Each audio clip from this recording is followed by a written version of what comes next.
Good morning and a very happy new year to all of you. Since we are meeting for the first time in the new year, I believe I thought I should wish you at this juncture, and I pray for blessing, the Lord's blessing throughout the year for each one of us. From next month onward, we will start again with our series of Psalms that we were doing in 2023. This morning, I'm going to take a departure from that since we are in a particular season.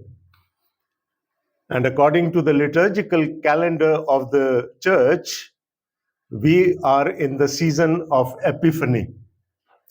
Epiphany is celebrated on the 6th of January, and we are in the third Sunday after Epiphany. Now, most of you would be wondering what Epiphany is. Epiphany is the revelation of God. So, right after Christmas, the church celebrates Epiphany, where the Lord Jesus Christ is revealed to the world. And he was revealed in many different ways. So, it's customary to look at passages that talk of the Epiphany, of the revelation of Jesus Christ to the world. Although we are in the third Sunday of Epiphany, I have chosen a passage that was for second Sunday of Epiphany, and it is taken from the Gospel according to St. John, chapter 1, and verses 43 till 51. The very last part of the very long chapter 1 of the Gospel account of John. So it's John chapter 1, starting at verse 43. The next day, Jesus decided to leave for Galilee. Finding Philip, he said to him, "Follow me." Philip, like Andrew and Peter, was from the town of Bethsaida. Philip found Nathanael and told him, "We have found the one Moses wrote about in the law and about whom the prophets also wrote, Jesus of Nazareth, the son of Joseph." "Nazareth, can anything good come from there?" Nathanael asked. "Come and see," said Philip. When Jesus saw Nathanael approaching, he said to him, "Here truly is an Israelite in whom there is no deceit." "How do you know me?" Nathanael asked. Jesus answered, "I saw you while you were still under the fig tree before Philip called you." Then Nathanael declared, "Rabbi, you are the Son of God, you are the King of Israel." Jesus said, "You believe because I told you I saw you under the fig tree. You will see greater things than that." He then added, "Very truly I tell you, you will see heaven open and the angels of God ascending and descending on the Son of Man." Amen. We have 4 gospel accounts. Can someone tell me how do we divide them? How do we divide the 4 gospel accounts? No? Well, the first 3, that is Matthew, Mark, and Luke, are called synoptic gospels. Syn and optic, looking at Jesus from the same lens, probably. So they have a lot of similarities among themselves, so they are called the synoptic gospels. Whereas the Gospel of John is entirely different. It's more theological than giving an account of the life of Jesus. One theologian very aptly put this, and he said, John filled in the blanks. The Gospel account of John was written towards the end of the first century, somewhere in the late 80s or the early 90s. And the other gospel accounts, the synoptic gospel accounts, had come very early, around 50 to 60 AD. So they say John filled in the blanks. He did not repeat what the synoptic gospel writers had written. He just added on to their account. There are some radical differences between the Gospel of John and the synoptic gospels. And let me recount a couple of those. One is the scenario. The synoptic gospels mainly concentrate upon the Galilean ministry of our Lord Jesus Christ.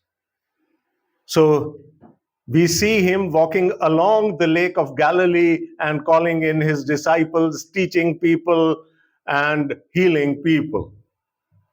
Whereas most of the Gospel of John, or rather a very large portion of the Gospel of John, it narrates the events that took place in Jerusalem. Whenever Jesus used to visit Jerusalem on the festivals, John tells us in greater detail about that. So the scenario is different. The synoptic gospels mainly about the Galilean ministry of our Lord Jesus Christ, and John is more in Jerusalem. Then in Galilee, Jesus is talking to peasants, he's talking to fishermen, he's talking to the lay public. Whereas when he comes to Jerusalem, he is debating with the elite of the Jews, the very learned Jews, the rabbis, the Pharisees, the scribes. So the language is different. The synoptic gospels tell us more about parables. Whereas in the gospel account of John, we have Jesus debating with the learned and the elite of the Jews, and thus the language is also different. Another very important difference to remember is that I think all of us know how the 3 years of Jesus' ministry are divided. The first year of Jesus' ministry is called the year of obscurity. And this is where Jesus is in Judea. He has just started his ministry. The second year is the year of popularity. From obscurity to popularity. Okay. I've been asked to slow down, so I will. Usually I'm very slow and I'm blamed for my sluggishness. Okay. And in the year of popularity, we see Jesus in Galilee, where throngs upon throngs of people were following him. And then the third year is called the year of the Passion, where Jesus starts his journey toward Jerusalem, towards his death. The synoptic gospel accounts start with the Galilean ministry of our Lord Jesus Christ. That is the second year. They do not tell us anything about the first year, which is the year of obscurity, where Jesus was baptizing people by the banks of River Jordan. It's only John who tells us about the Judean ministry of our Lord Jesus Christ. It started with his own baptism, and then he went on to baptize people alongside John. And this part of the gospel account of John relates to that Judean ministry of our Lord Jesus Christ. In the synoptic gospels, we read Jesus calling the sons of Zebedee, Jesus calling Simon and his brother Andrew to follow him. And we are gaga about it. Oh, Jesus called them and they wound up their businesses and started following Jesus. They had met earlier in Judea. They knew about him, who he is. You see, according to the prophecies of Daniel, the time had come for the Messiah to appear, to reveal himself to the world. And there was a seekers club, people who were actively seeking the coming of the Messiah, the anointed one of the Lord. And when they heard about John the Baptist, they thought he was the Messiah. So they came all the way from Galilee, from different parts of Galilee, to see whether John was the Messiah. And John very faithfully says, I am not. I am not. And he points towards the real Messiah. And this starts in John chapter 1 and verse 35. I read for you verses 43 till the end of the chapter. And the whole thrust of this passage is evangelism. And what we are going to look at this morning is that the mandate of a disciple is to lead people to Jesus. And Jesus, in turn, then leads them to his kingdom, security, and prosperity. Let me repeat what we are going to look at this morning. The prime job of a disciple is to lead people to Jesus. And Jesus, in turn, leads them into the security and prosperity of his kingdom. So those are the two things that we will be concentrating upon. As I said before, it's all started in verse 35. And it says, the next day, John was there again with two of his disciples. When he saw Jesus passing by, he said, look, the Lamb of God. I told you, why would people go in throngs to be baptized by John? I think last month I told you the Jews did not like baptism because it was related to the Gentiles. A Gentile had to be baptized if he had to come into the folds of Judaism. People thought that he was the Messiah. So they came from far and wide to see whether he was the Messiah or not. And these young men, including Peter, I would call him a young man as well. These young men who were seeking the Messiah, came all the way from Galilee to see him. And they thought, he is the one. Now, what we read just now is that two of these young men from Galilee were with John. And John saw Jesus passing by. Being a good disciple of Jesus, John points out to him. He says, look, behold the Lamb of God. So he voluntarily led his disciples to Jesus. I am not the one you are seeking, he is the one. So, what's the prime job of a disciple? It's to lead people to Jesus. Although John doesn't name, John the evangelist, not John the Baptist, does not name himself. He says two disciples, and then later we learn that one of them was Andrew. And we can deduce that the other one was John himself. What did Andrew do? He went to his brother Simon Peter. And what did he say?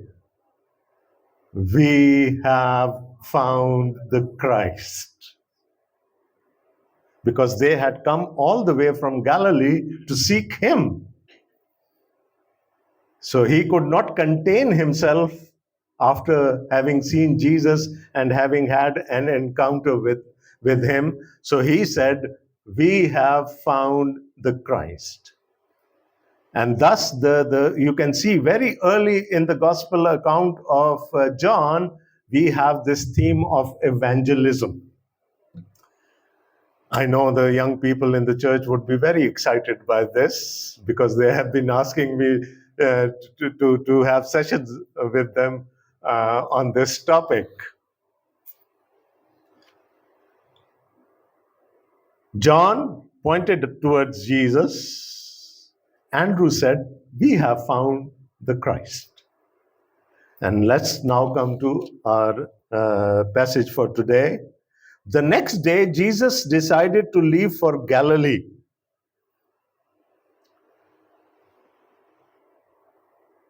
Although in the Greek text, the noun is not mentioned. The name Jesus or Messiah is not mentioned, but it is generally thought that it was Jesus who wanted to go to Galilee. And why did he want to go to Galilee?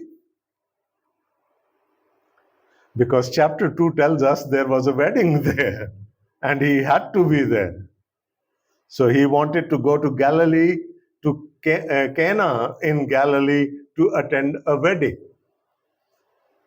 And on the way, he found Philip. And what did he tell Philip? Follow me. I am the one you are seeking, Philip. Come follow me.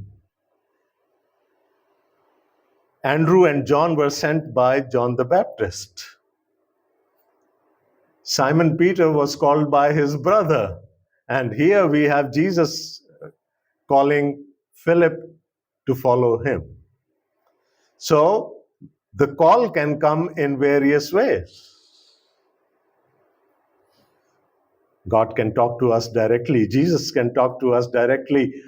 He can endow us with his Holy Spirit, and the Holy Spirit can lead us to Jesus. We can hear a preacher preach a good sermon and lead us to Jesus. We may have other family members who can lead us to Jesus. The call can come in a variety of ways.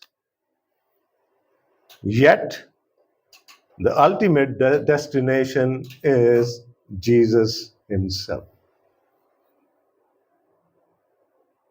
I mean, they knew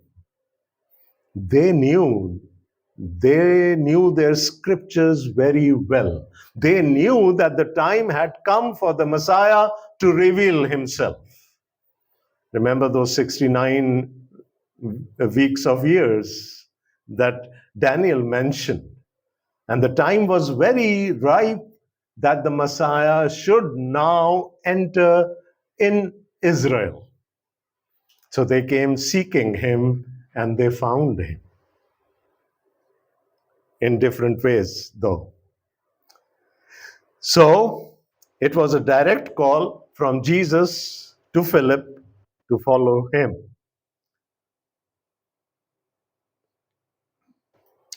Philip, like Andrew and Peter, was from the town of Bethsaida. Although we know that when Jesus started his ministry in Galilee, he made Capernaum as his headquarters. Probably Peter was living there before that because Jesus would live in Peter's house.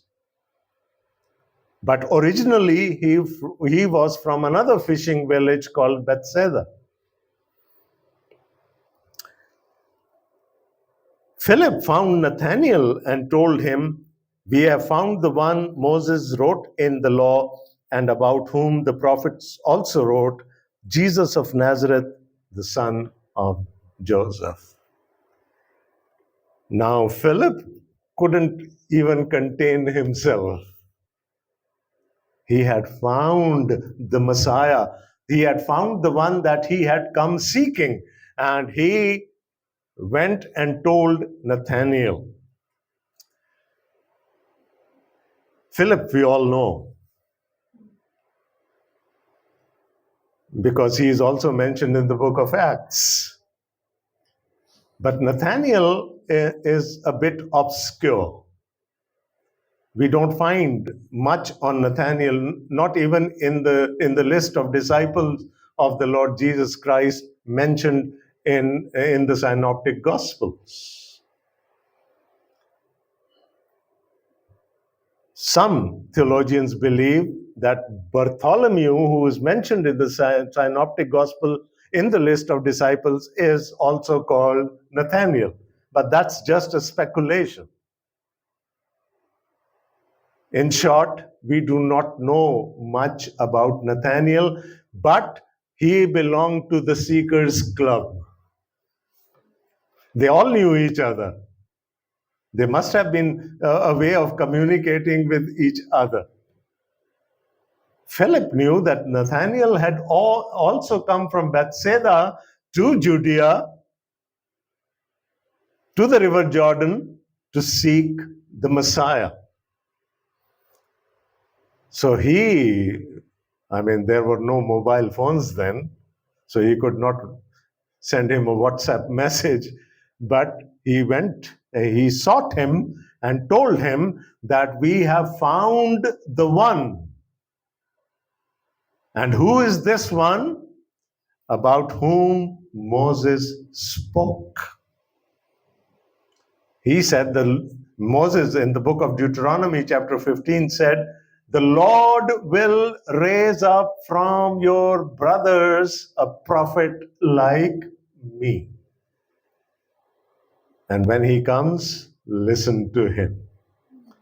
Not only Moses, but the prophets also foretold his coming. So, law, Moses, and the prophets are the two of the three big portions of the Hebrew Old Testament, or the Hebrew Bible, I should say.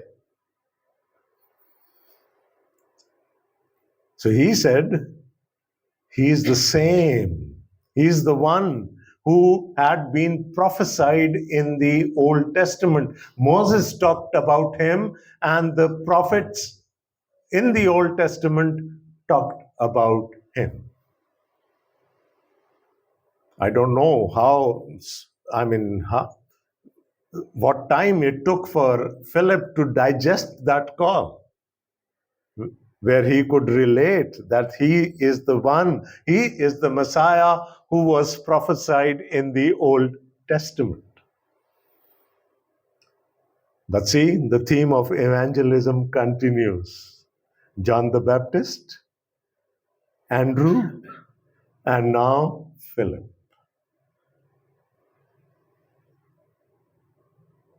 We think Philip went to Samaria to evangelize people there. But much before he did that, he had evangelized Nathanael.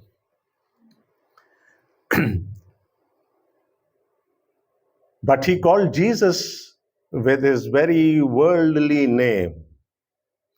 He is Jesus of Nazareth, and in the Synoptic Gospels too, we have this term used for Jesus. Jesus of Nazareth, the son of Joseph. Now, Joseph was the legal father of Lord Jesus Christ, and he was called by his name, Jesus, son of Joseph. So whatever knowledge he had, how he could relate it to the Old Testament, he told everything to Nathanael. Now, this must be a brief summary of that, but probably the discussion would have gone on a little longer. So who is he? We have found the one. Who is he? He is the one prophesied in the Old Testament. He hails from the village of Nazareth in Galilee, and he is the legal son of Joseph. Whatever he knew about Jesus, he just vomited it out in front of Nathanael. Now, the response was not very warm. What did Nathanael say?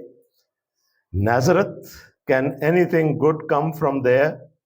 Nathanael asked. What he wanted to say was, the Messiah wouldn't come from Nazareth. Because we are told in the Old Testament, since they were discussing the Old Testament with each other, the Old Testament says that he will come from Bethlehem in Judea. He can't be the Messiah. So he was a bit skeptical. And probably rightly so. He did not accept whatever Philip told him at face value. He had his doubts in his mind.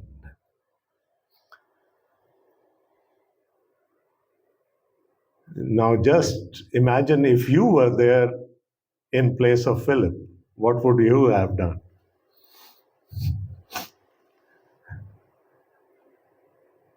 I know what I would have done.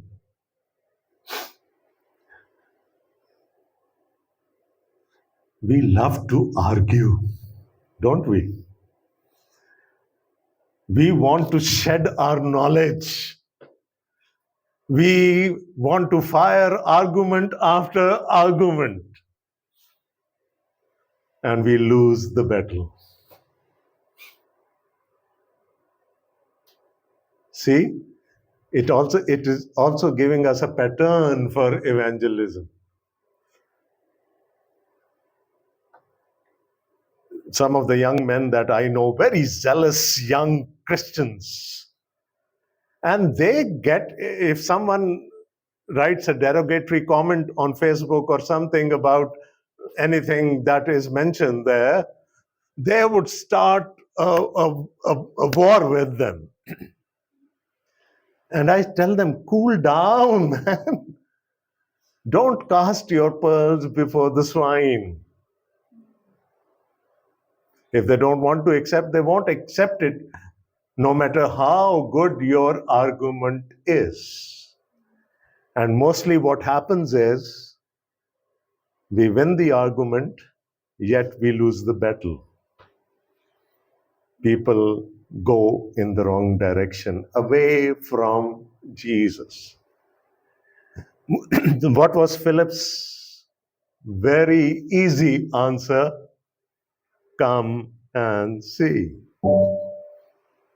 That is our job.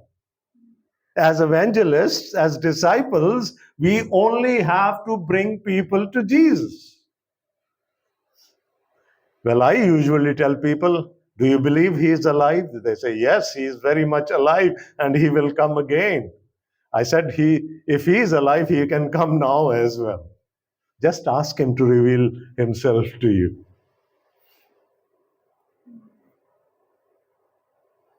So oftentimes, the arguments lead us in the wrong direction. And Philip, being a very simple Galilean, he did not enter into an argument with Nathanael. Probably he would have driven him away. Because Nathanael believed here that the Messiah could not come from Nazareth. He had to come from Bethlehem. And he was not wrong. So, what happens is, come and see. Come and see for yourself. Now, I will come back to this point during the application as well. So he took Nathanael to Jesus. And that's where our job ends. That's where Jesus takes over. And when he takes over, lives change. That was the first part of my sermon this morning, that as disciples, as evangelists, our core responsibility is to lead people to Jesus, not to win arguments, not to win debates. Oh, we love how to argue. I mean, you have, even at times I am taken away, but then I have to curb my instincts.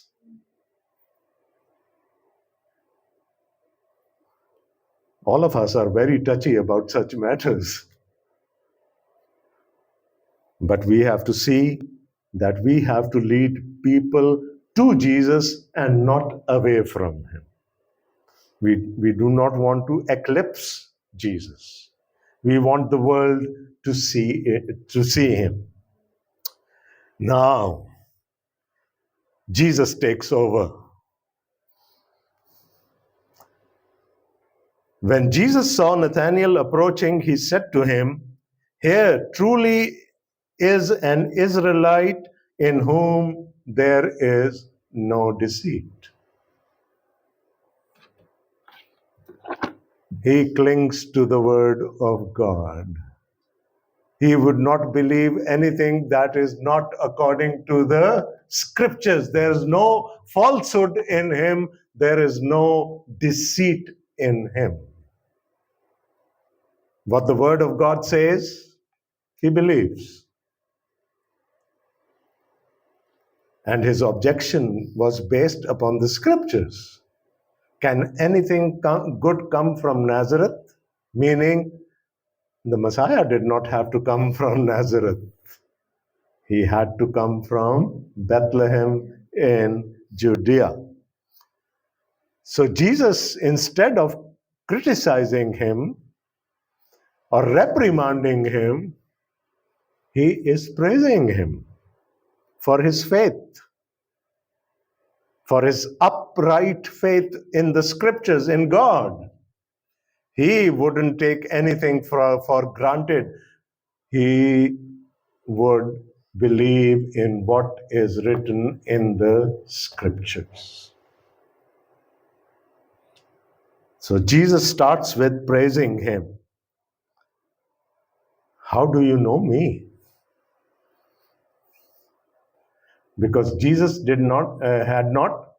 was not in the hearing distance of the argument that was going on between Philip and Nathanael. So Nathanael was rightly amazed. How do you know me? How did you know that I had said this? And now he is gradually opening up to Jesus. How do you know me? Nathanael asked. Jesus answered, I saw you while you were still under the fig tree before Philip called you.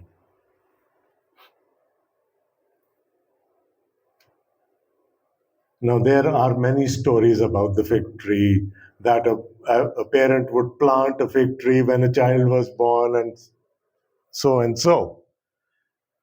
But fig tree is a symbol in the Bible. One, it is the symbol for the nation of Israel. Remember Jesus cursing a fig tree? Because it was sterile, it had no fruit, and it withered away. And that was the state of the nation of Israel at that moment. There were many leaves, yet no signs of fruit. So, fig tree on the one hand was a symbol for the nation Israel. On the other hand, it was a symbol of security. So sitting under one's own fig tree meant that you were safe, you were prosperous. You were under the hand of God, under the blessing of God.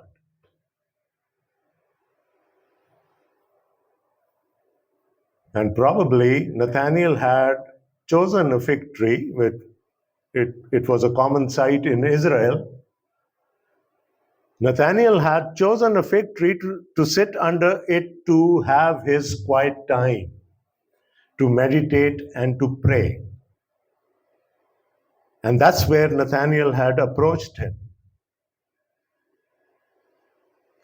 So Jesus said, I saw you while you were still under the fig tree before Philip called you. And we don't know where that fig tree was and how far it was from Jesus. I told you that the fig tree is a symbol in the Bible, especially in the Old Testament. And the fig tree is also related to the messianic blessing, the messianic prosperity, the messianic security. Just as an example, I would like to read for you a verse from the Old Testament. Let's go to Micah chapter 4.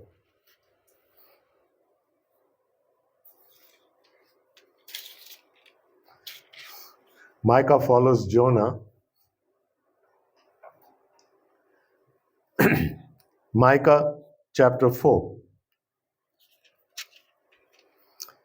Look at the first verse. In the last days.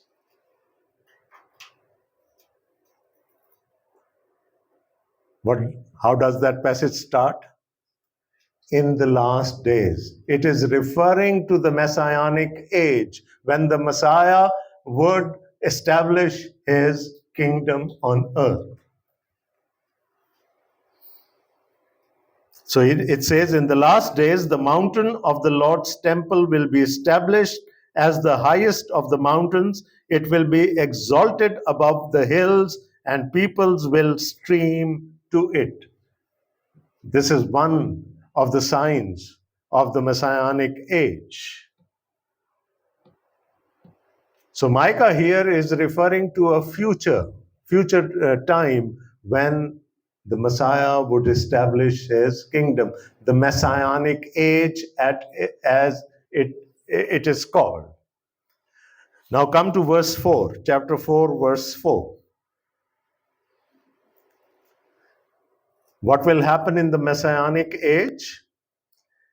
Everyone will sit under their own vine and under their own fig tree, and no one will make them afraid, for the Lord Almighty has spoken.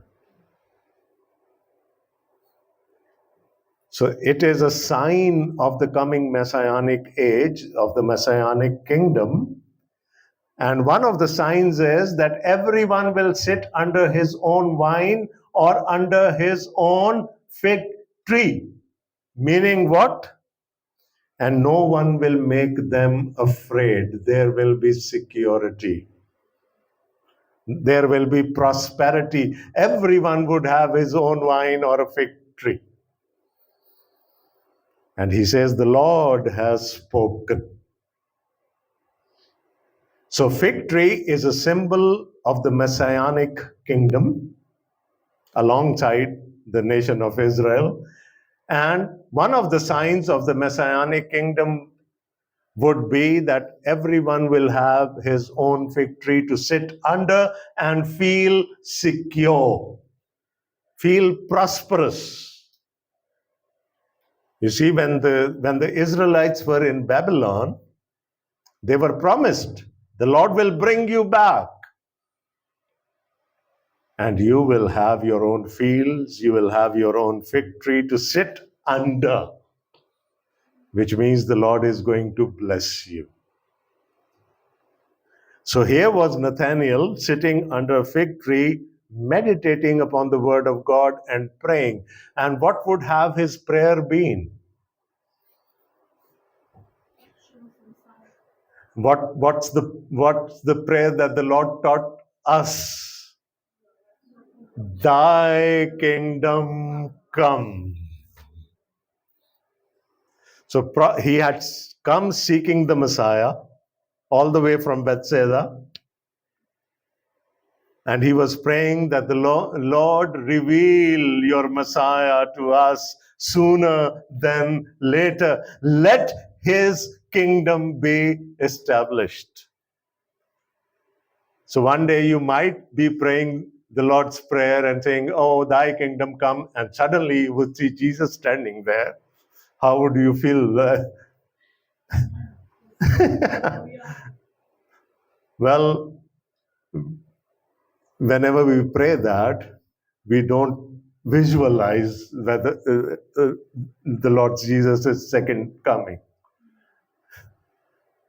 And here was a true Israelite in whom there was no deceit. He was praying for the Messiah to come and to establish his kingdom and to bring peace, prosperity, and security with him. So when Jesus said, "I saw you under the fig tree, and Nathaniel, you were praying to me about me. I heard that prayer. And your prayer has been answered."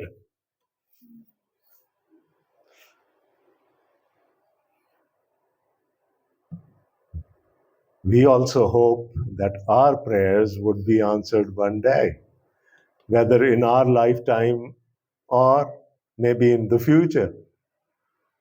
The Lord would come.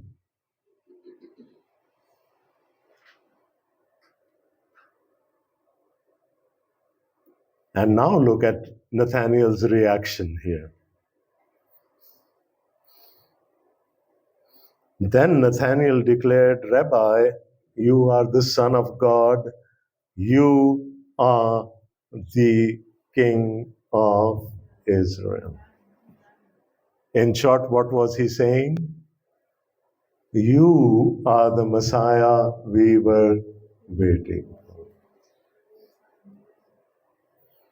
Both these terms, Son of God and the King of Israel, are messianic terms used for the Lord Jesus Christ. So Nathanael, you see, when Jesus revealed himself to him, remember Epiphany, the revelation of Jesus Christ to the world? He revealed himself to Nathanael. We don't know much about Nathanael, and yet Jesus revealed himself to him. And he came to the conclusion, the very natural conclusion, that you are the Messiah, the anointed one, the Christ of God. You are the Son of God, the King of Israel. I said our job is to lead people to Jesus. He will then reveal himself to them. No debates, no arguments, just lead people to him. Jesus said, "You believe because I told you I saw you under the fig tree." That's a factual statement. That's what Jesus declared, to have Nathanael believe that he was the Messiah. Remember, Philip had also told him that. Philip had told him that we have found the one about whom Moses wrote and the prophets also spoke. Yet Nathanael had some difficulties believing that. But when there was this revelation of Jesus, this epiphany of Jesus, what happened? He just opened up to Jesus. And Jesus said, "You believed because I told you that I saw you under the fig tree. I could hear what you were praying. I could even I know the passage of the scripture that you were meditating upon. And probably Nathaniel was meditating upon Genesis, where on the account of Jacob's ladder, where he had angels coming down and going up the ladder and revealing God to Jacob. You will see greater things than that. He then added, very truly I tell you, you will see heaven open and the angels of God ascending and descending on the Son of Man.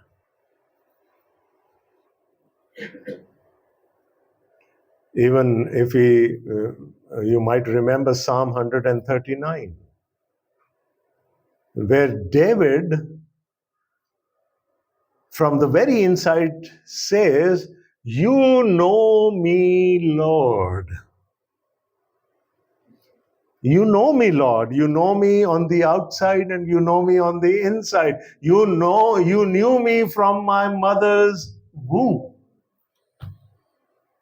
So it's this foreknowledge of God that probably impressed Nathaniel. He knew that such knowledge exists only with God, who can search. Even in Psalm 139, it says, you search my thoughts. Very truly, I tell you, you will see heaven open and the angels of God ascending and descending on the Son of Man. So now Jesus is referring to the same account where we have the story of Jacob's ladder. At Bethel, he had this vision where he saw this ladder rising up to the heavens and the angels coming down and going up on that ladder. Now, Jesus said, you will see greater things. You will see the angels ascending and descending upon the Son of Man. What's missing here? What's missing here?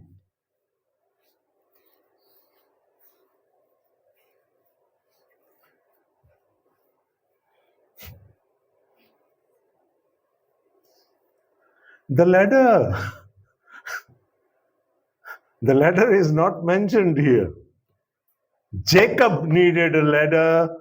The Lord Jesus Christ, the Son of Man, does not need a ladder. He says you will see heavens open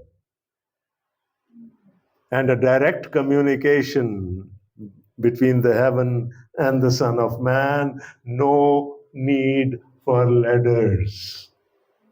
You will see greater things than that. You are impressed, Nathaniel, with Jacob, that God could communicate with him. You will see a better communication now. From a wired device, you are going to wireless now. Right? Most people still have those PTCL lines at their homes.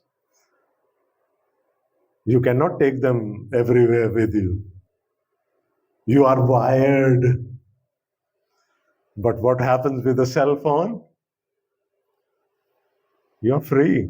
You can go anywhere and still remain in touch. So the Son of Man does not need a ladder as Jacob needed.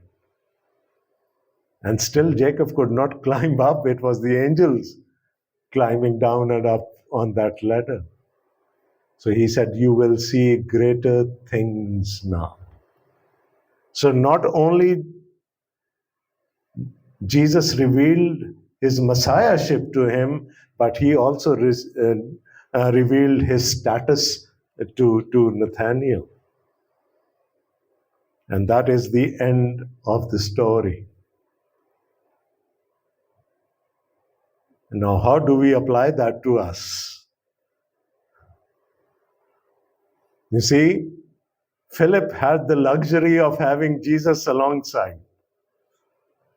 So he could only say, "Oh, Nathaniel, come and see for yourself." We don't have that luxury. How do we show Jesus to this world?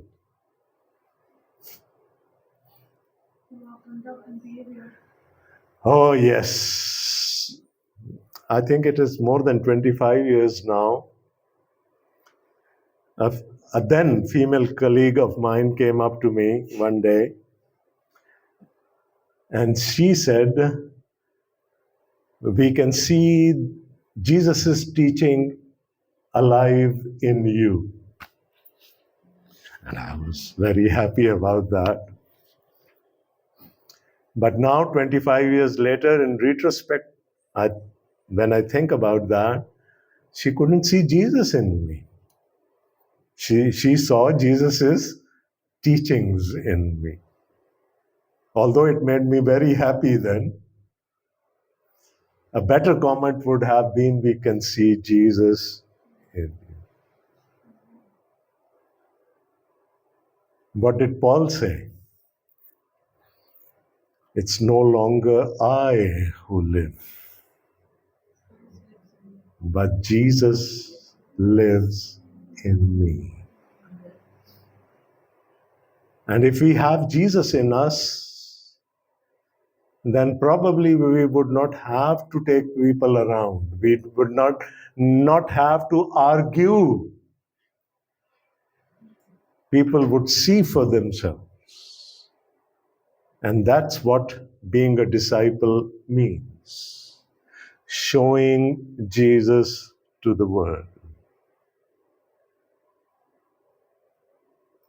John the Baptist had the luxury, Andrew had the luxury of Jesus walking alongside.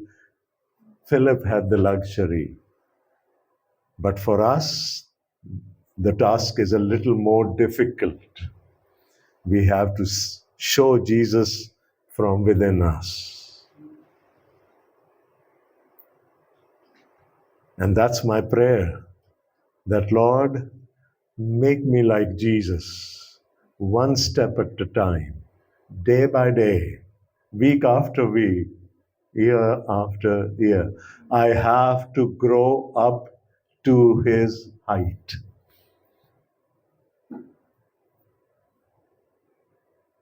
That doesn't happen overnight. The more time you spend with him, the more you would start looking like him.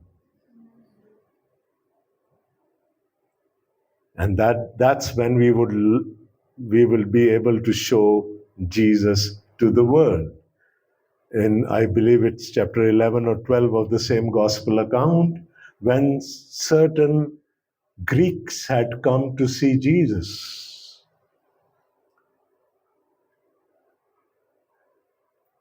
And they found Philip because he had a Greek name. So they came up to him and said, "We want to see Jesus." Now, Philip could not turn around and say, "Oh, look at me. I am his replica." So he went to Andrew. And then both of them went to Jesus and said, "Oh, there are some Greeks who have come to see you." So we need to grow day by day, step by step, into the likeness of Jesus, so that we might be called his brothers and sisters. People would be able to see his likeness in us.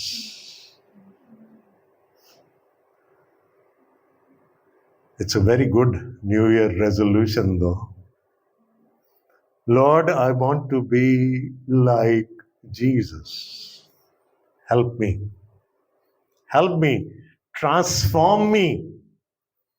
So at the end of the year, I may be more like him. And probably then words wouldn't matter. people would see Jesus walking among themselves. Amen. God bless you all.